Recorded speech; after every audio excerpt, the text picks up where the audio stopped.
So if God is so good, why does He allow evil and suffering in the world? That's the question that we're going to try to answer today on 3-Minute Theology. Why does a good God allow suffering in the world? If He's so good, why doesn't He just eradicate all evil? Thankfully, Jesus taught us a little bit about that in one of His parables. It's known as the parable of the weeds and the wheat. So let me summarize the story for you. It's in Matthew chapter 13, starting in verse 24. Jesus tells the story about this farmer who goes out and he's sowing seed in his field. And he's clear to state it is good seed that the farmer is sowing. But when he's away, an enemy comes in and sows tares or weeds in the field. It is a poisonous weed that grows up and looks a lot like wheat. Well, eventually, as the stuff starts growing, they notice. The workers ask the farmer, hey, should we go and tear these out? And the farmer says, no, because doing so might uproot some of the wheat. Let both of them grow together until the harvest.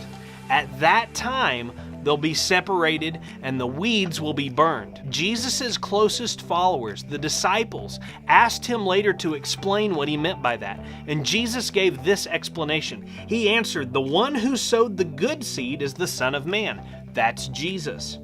The field is the world, and the good seed stands for the people of the kingdom.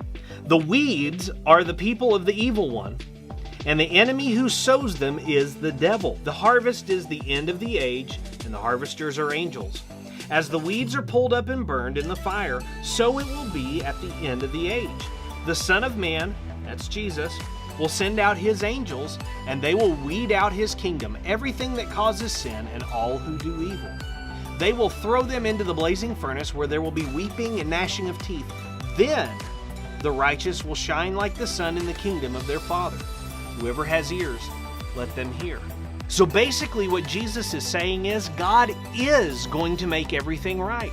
He's going to remove all the evil in the world. He is going to remove all the pain and all the suffering. That time is coming. But for right now, it's His choice to let both the weeds and the good wheat grow together because He doesn't want to uproot him. Be real honest with yourself. If you are that good seed that He's talking about, what were you 10 years ago? I believe some of us would probably look a whole lot more like weeds in the years past versus what we do today. And I would say some of us today look a whole lot more like weeds than we really ought to. The fact that we have suffering in this world means that God still loves us. He still wants us to become who He has chosen for us to be in Christ Jesus. If you are still looking like a weed and not like the wheat, there's still time. But Jesus warns us the time is coming when God's going to put it all right. That's 3-Minute Theology for you today. If you like this video, be sure that you share it with your friends, and you can also subscribe on the YouTube channel. Have a blessed day. We'll see you next time.